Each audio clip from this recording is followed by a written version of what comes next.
warahmatullahi wabarakatuh. Pada kesempatan kali ini, saya akan membahas tentang merekonstruksi informasi tentang masyarakat dan kebudayaan melalui pengubahan sistem pendidikan di persekolahan. Masalah krisis yang amat kompleks dan membawa tantangan berat bagi masyarakat bangsa Indonesia menyadarkan kita betapa sistem pendidikan yang dilakukan selama ini belum mampu membentuk pribadi yang tangguh serta mengembangkan pemikiran yang kreatif untuk memecahkan persoalan krisis ekonomi.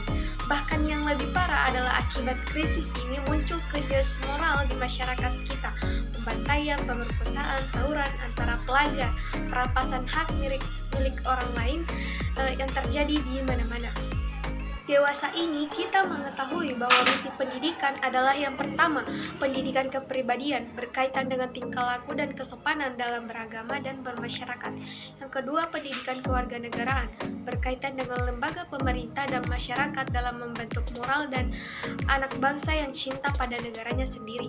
Yang ketiga, pendidikan intelektual berkaitan dengan kemampuan dalam hal pengetahuan yang sudah mulai dididik dari kecil sampai pendidikan tinggi. Kita tahu bahwa pendidikan sendiri adalah gejala rohani, peristiwa sosial, dan hubungan nilai norma, sehingga pendidikan adalah proses yang sangat penting dalam pembentukan moral bangsa yang bermartabat. Oleh sebab itu, misi pendidikan di persekolahan harus lebih diperhatikan dan diintensifkan demi terciptanya anak bangsa yang mempunyai tanggung jawab moral yang tinggi dan bermartabat. Sekolah sebagai lembaga pendidikan yang berada di tengah-tengah masyarakat hanya akan berhasil bila ada kerjasama dan dukungan yang penuh pengertian dari masyarakat dan keluarga. Sekolah merupakan suatu kesatuan dari pribadi-pribadi yang berinteraksi. Pribadi-pribadi yang bertemu di sekolah tergabung dalam bagian-bagian yang melakukan hubungan organis yang bersistem.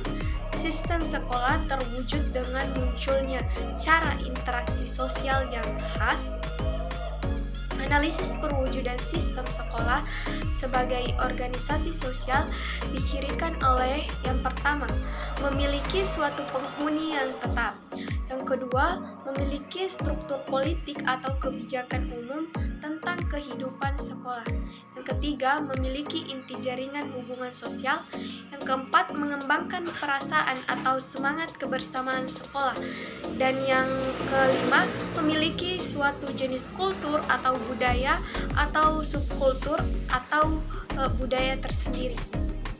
Peranan sekolah dalam merekonstruksi masyarakat berarti sekolah merekonstruksi berbagai tata nilai yang telah ada dalam masyarakat, yang oleh Malinowski disebutkan sebagai upaya mengembangkan kultur atau budaya.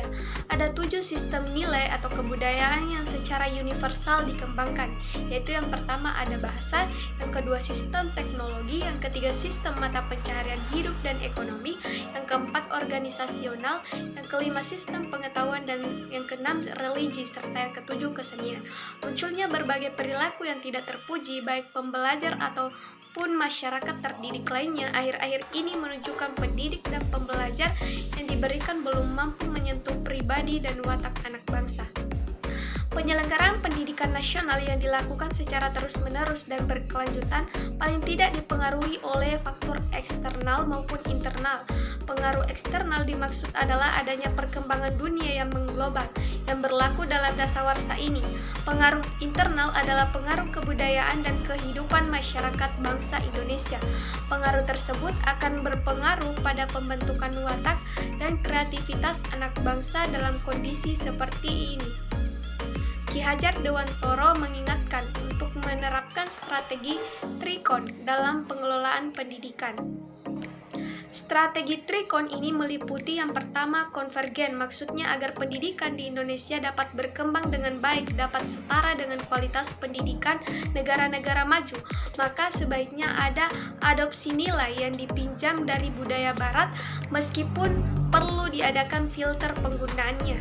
Yang kedua, konsentris, maksudnya adalah bahwa untuk mengembangkan pendidikan di Indonesia haruslah bertolak dari kebudayaan yang meng-Indonesia, sehingga nilai-nilai luhur bangsa tetap tertanam dalam generasi bangsa. Dan yang ketiga, kontinuitas. Maksudnya bahwa pendidikan di Indonesia itu haruslah dilakukan secara terus-menerus. Sekian dari saya ucapkan terima kasih. Wabillahi taufiq wal hidayah. Wassalamualaikum warahmatullahi wabarakatuh.